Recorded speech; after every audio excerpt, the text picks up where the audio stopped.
Sejarah baru sepak bola Indonesia. Semua kelompok umur timnas lolos ke Piala Asia PSSI, dan Erick Thohir beri apresiasi besar. Timnas Indonesia mencatat sejarah baru dengan keberhasilan semua kelompok umur, dari U17 hingga senior, lolos ke ajang Piala Asia. Prestasi ini semakin mempertegas kemajuan sepak bola Indonesia yang kini diakui di tingkat Asia. Timnas U17 memastikan tiket keputaran final Piala Asia U17 2025 di Arab Saudi usai menahan imbang Australia tanpa gol. Dengan hasil itu, mereka menjadi salah satu dari 5 runner-up terbaik fase kualifikasi, melengkapi capaian tim senior dan U20 yang juga siap berlaga di Piala Asia. Ketua Umum PSSI, Erick Thohir, menyampaikan apresiasi mendalam kepada seluruh pemain, pelatih, ofisial, serta pengurus Federasi Sepak Bola Indonesia. Ini adalah pencapaian bersejarah, di mana tim nasional di semua kelompok umur berhasil melaju ke putaran utama Piala Asia.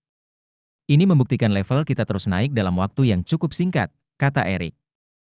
Ia juga memberikan pujian khusus kepada pelatih Indra Syafri dan Nova Arianto yang berhasil membimbing timnas dengan gemilang.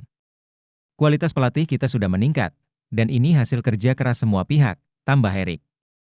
Timnas Indonesia U17 akan berlaga di Piala Asia U17 pada April 2025 di Arab Saudi, sementara tim senior siap menuju Piala Asia 2027 pada Januari 2027. Selain itu, tim U23 saat ini berada di pot 1 untuk kualifikasi Piala Asia 2026 yang akan berlangsung pada tahun 2025. Bagaimana pendapat kalian tentang pencapaian bersejarah ini? Tulis di kolom komentar. Rian Flamingo Emilian Manhoef, pemain muda bertalenta yang berdarah Indonesia, kirim sinyal untuk timnas Garuda. Apakah mereka akan bergabung dalam skuad merah putih? Media Belanda Voetbal Primeur menyebut Rian Flamingo, pemain keturunan dengan nilai pasar sebesar 208,58 miliar rupiah, memberikan kode keras terkait potensi memperkuat timnas Indonesia. Bek utama PSV Eindhoven berusia 21 tahun ini mengunggah emoji bendera Indonesia ketika namanya dibahas sebagai calon penguat skuad Garuda. Rian Flamingo dikenal memiliki postur kokoh serta kemampuan passing yang mengesankan, bahkan menjadi pemilik jumlah passing terbanyak dan tersukses di Eropa untuk pemain U21. Sementara itu, ada pula Emilian Manhoef, penyerang muda berusia 22 tahun yang bermain di Stoke City, Inggris. Ia juga sering mendapat panggilan dari timnas kelompok umur Belanda karena produktivitas golnya yang luar biasa. Kedua pemain ini, Rian Flamingo dan Emilian Manhoef, memiliki darah Belanda dan Suriname, serta garis keturunan Indonesia. Akankah mereka benar-benar memperkuat Indonesia di masa depan? Asnawi jadi kapten, Jai Idzes tak keberatan?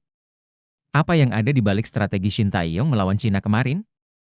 Manajer Timnas Indonesia, Sumarji, mengungkapkan keputusan yang cukup mengejutkan saat laga kualifikasi Piala Dunia 2026 zona Asia melawan Cina. Shin Tae-yong, pelatih timnas, memutuskan untuk menunjuk Asnawi Mangkualam sebagai kapten, meskipun Jai Idzes sebelumnya sering mengenakan ban kapten dalam beberapa laga terakhir. Sumarji mengaku sempat mempertanyakan rotasi ini kepada Jai, yang dengan lapang dada memberikan dukungan penuh untuk Asnawi.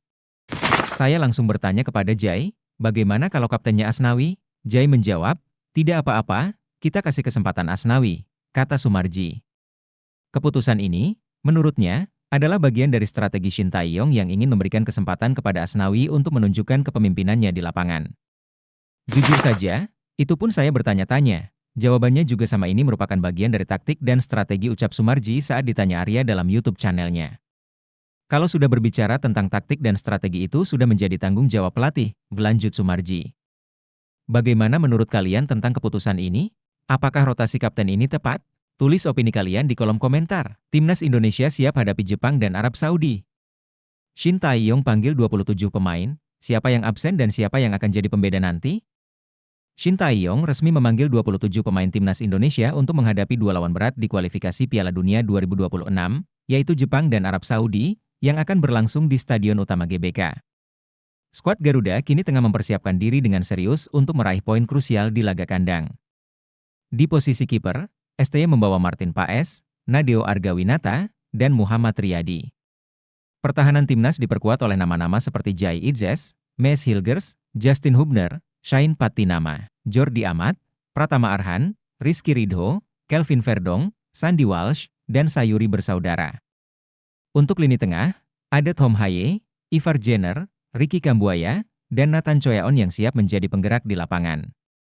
Sementara di lini depan, STY mengandalkan Ragnar Oratmangoen, Marcelino Ferdinand, Witan Sulaiman, Egy Maulana Fikri, Rafael Struijk, Eliano Reijnders, Ramadan Sananta, dan Hoki Caraka.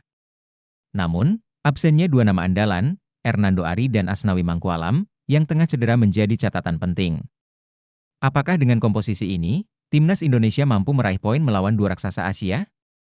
Bagikan pendapat kalian di kolom komentar. Indonesia tegaskan FIFA dan AFC. Minta wasit netral untuk Timnas. Sekretaris Jenderal PSSI, Yunus Nusi, mengajukan permintaan serius kepada FIFA dan AFC untuk menunjuk wasit yang benar-benar netral saat memimpin pertandingan Timnas Indonesia.